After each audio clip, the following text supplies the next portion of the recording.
మహాగణాధిపతయే నమః. ఓం గురుభ్యో నమః. ఓం శ్రీమాత్రే నమః. పరమేశ్వర స్వరూపమైనటువంటి జ్యోతిష, వాస్తు మరియు ఇతర అనేకమైనటువంటి శాస్త్రములను మనకు అందించినటువంటి మహర్షులకి నమస్కారం. హయగ్రీవ హయగ్రీవ హయగ్రీవేత్యో వదేత్తస్య నిస్సరతే వాణీ జహ్నుకన్యా ప్రవాహవత్. అరుణాం కరుణాతరంగితాక్షీం ధృతపాశాంకుశపుష్పపానచాపాం అనిమాదిభిరావృతాం మయూకైః అహమిత్యేవ విభావయే భవానీం. శ్రీమాత్రే నమః. ప్రేక్షకులకి ఆ లలితాంబిక అమ్మవారి యొక్క అనుగ్రహం పరిపూర్ణంగా కలగాలని మనస్ఫూర్తి కోరుకుంటూ మనం ఈరోజు చెప్పుకోవే టాపిక్ ఏమిటి అంటే, కర్మకారకుడైనటువంటి శని భగవానుడు జూన్ 29వ తేదీ నుంచి కుంభరాశిలో ఉన్నటువంటి శని భగవానుడు వక్రిస్తున్నాడు. వక్రించి దాదాపుగా నవంబర్ 14వ తేదీ వరకు కూడా ఈ వక్రగతి ఉంటుంది. అంటే ఆల్మోస్ట్ 4.5 నెలల పాటు ఈ వక్రగతి అనేటువంటిది ఉంటుంది. సో ఈ వక్రగతి కుంభరాశిలో ఉండి మకరం వైపు చూస్తున్నందుకు 12 లగ్నాల వారికి ఎటువంటి విషయాల్లో బాగా కలిసి వస్తుంది, ఏ విషయాలలో పర్టికులర్గా జాగ్రత్తగా ఉండాలి, అదేవిధంగా ఎటువంటి పరిహార మార్గాలు చేసుకోవాలి. అలాగే వీడియో ఆఖరి వరకు చూడండి.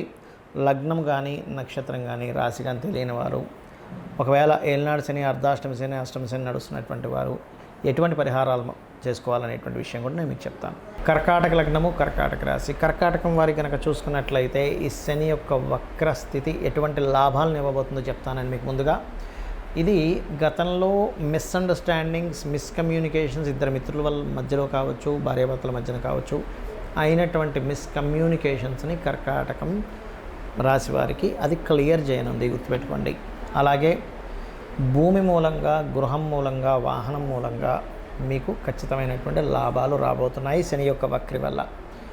అలాగే మరొకటి ఏమిటంటే, గతంలో చేసినటువంటి ఇన్వెస్ట్మెంట్స్ ఏవైతే ఉన్నాయో వాటికి సంబంధించిన విషయంలో కొంతవరకు ఫలకృతమైనటువంటి ఫలితాలు మీరు పొందుతారు.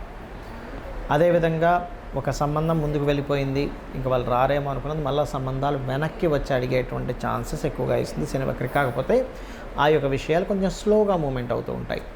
అదేవిధంగా ఇక్కడ ఈ శని భగవానుడి యొక్క వక్రి మరి ఎటువంటి విషయాల్లో జాగ్రత్తగా ఉండాలి అని చెప్పి చూసుకున్నట్లయితే, రాజకీయ నాయకులు ప్రధానంగా జాగ్రత్తగా ఉండాలి. షేర్ మార్కెట్లో ఇన్వెస్ట్మెంట్ చేసేవారు మరింత జాగ్రత్తగా ఉండాలి. సినిమా ఫీల్డ్ వాళ్ళు జాగ్రత్తగా ఉండాలి.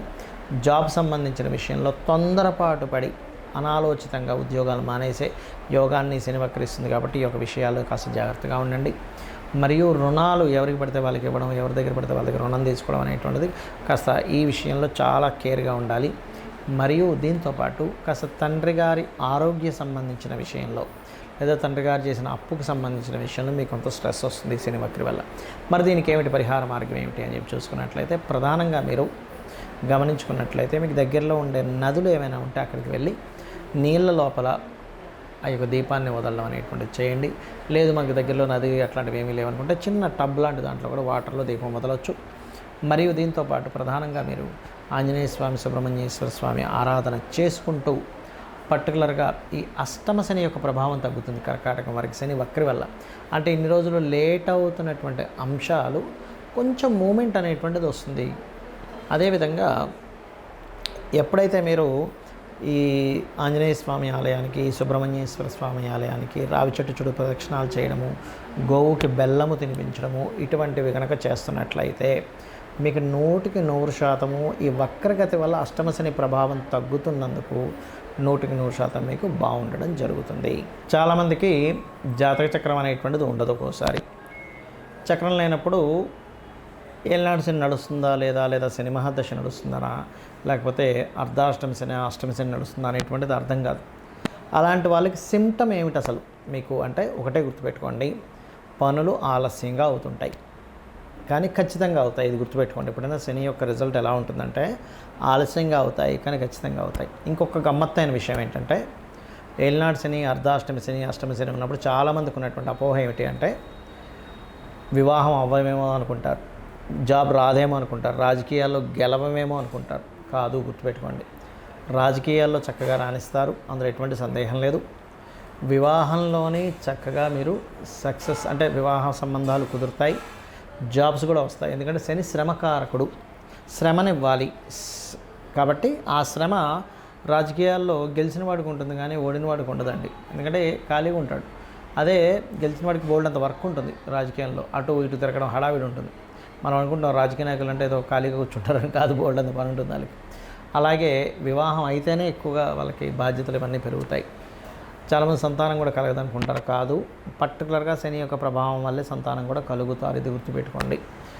అయితే ఇక్కడ మరి కొంతమందికి ఏలినాటి అష్టమ శని, అర్ధాష్టమ శని నడిచేటప్పుడు తీసుకోవాల్సిన ముఖ్యమైన జాగ్రత్తలు ఏమిటి అంటే, పాయింట్ నెంబర్ 1, మీరు ఏ పనిని కూడా పోస్ట్పోన్ చేయకండి.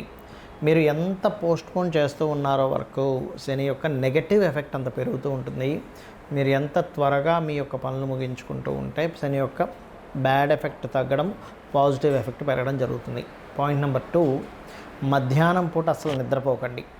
మధ్యాహ్నం పూట కనుక మీరు నిద్రపోవడం కనుక అలవాటు చేసుకున్నారా, ముఖ్యంగా ఏలినాటి శని, అర్ధాష్టమ శని, అష్టమ శనిలో ఇంకా దాని యొక్క బ్యాడ్ ఎఫెక్ట్ అనేది పెరుగుతూ ఉంటుంది.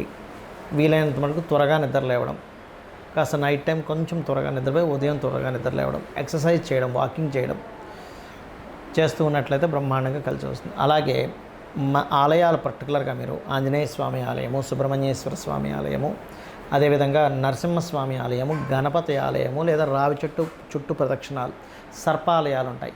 వీటికి మీరు వెళ్తూ ఉంటే శని భగవానుడి యొక్క అనుగ్రహం పరిపూర్ణంగా ఉంటుంది, నెగిటివ్ ఎఫెక్ట్ అనేటువంటిది ఉండదు. అదేవిధంగా గోశాలకు వెళ్ళి గోవులకి చక్కగా మీరు బెల్లము తినిపించడము, క్యారెట్స్ తినిపించడం చేస్తూ ఉండండి. ఇక మరొక విషయం ఏంటంటే, బాగా ఎక్కువ ఎఫెక్ట్ ఉంది. ఒక పక్క కొంతమందికి ఎలా ఉంటుందంటే, శని మహర్దశ నడుస్తూ ఉంటుంది జన్మజాతకంలో, గోచారంలో ఏలినాటి శని కూడా వస్తుంది, అప్పుడు మరింత ఎక్కువ స్లో అవుతాయి. అలాంటప్పుడు ఖచ్చితంగా మీరు తెల్ల నువ్వులు, కేజీంబావు తెల్ల నువ్వులు, నీలం రంగు వస్త్రము తీసుకొని శనివారం నాడు లేదా బుధవారం నాడు లేదా శుక్రవారం నాడు, బట్ శనివారానికి ఫస్ట్ ప్రిఫరెన్స్ ఇవ్వండి. ఆ రోజు మీరు ఖచ్చితంగా మీకు దగ్గరలో ఉండేటువంటి ఆలయంలో ఉండే పురోహితుడికి సంకల్పం చెప్పి మరి దానం ఇవ్వండి. ఏలినాటి శని నడుస్తుందా, అష్టమ శని, శని మహర్దశ అని.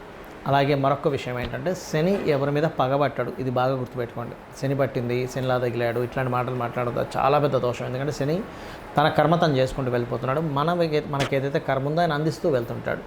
ఇది అర్థం చేసుకోవాలి. అంతేకాని నిందించడం వల్ల మరింత 100 రెట్లు ఎక్కువ దోషాన్ని మనం అనుభవిస్తాం శని భగవాను నిందించడం వల్ల.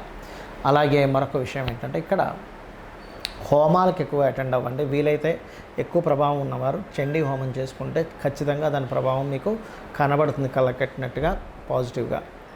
అదేవిధంగా మరొక విషయం ఏంటంటే, ముసలి వాళ్ళకి, బాగా ఏజ్డ్ పర్సన్స్ ఉంటారు, వారికి మీ దగ్గర పనిచేసేటువంటి పని వాళ్ళకి కావచ్చు, లేబర్స్కి కావచ్చు, వారికి మీరు వాళ్ళు సంతోషపడేలాగా ఒక 100 రూపాయలు 50 రూపాయలు డబ్బులు ఇవ్వడం కానీ, వాళ్ళకి ఏదైనా వస్త్రాలు ఇవ్వడం కానీ, వాళ్ళ పిల్లలకి ఏదైనా కొని ఇవ్వడం కానీ, వాళ్ళకి ఏదైనా పొలాలు ఏదో ఇవ్వడం కానీ చేస్తే కూడా కింద స్థాయి వాళ్ళు ఎప్పుడైతే సంతోషపడతారో శని భగవానుడి యొక్క అనుగ్రహం కూడా అంతే అద్భుతంగా లభిస్తుంది. ఇది గుర్తుపెట్టుకోండి. ఇక మరొక విషయం ఏంటంటే, మీరు ఎట్టి పరిస్థితుల్లో కూడా సాటర్డేస్ మిస్ అవ్వకుండా టెంపుల్కి వెళ్ళండి. రోజు వెళ్తే ఇంకా మంచిది, బట్ శనివారం మాత్రం మిస్ అవ్వకూడదు. అందులో పర్టికులర్గా శని హోరలో వెళ్తే ఇంకా మంచి ఫలితాలు ఉంటాయి. ఇది మెయిన్గా గుర్తుపెట్టుకోండి. ఇక మంత్రం చూసుకున్నట్లయితే, లలితా సహస్రనామాల్లో శని యొక్క ప్రభావం తగ్గడానికి అద్భుతమైన మంత్రం ఉంది.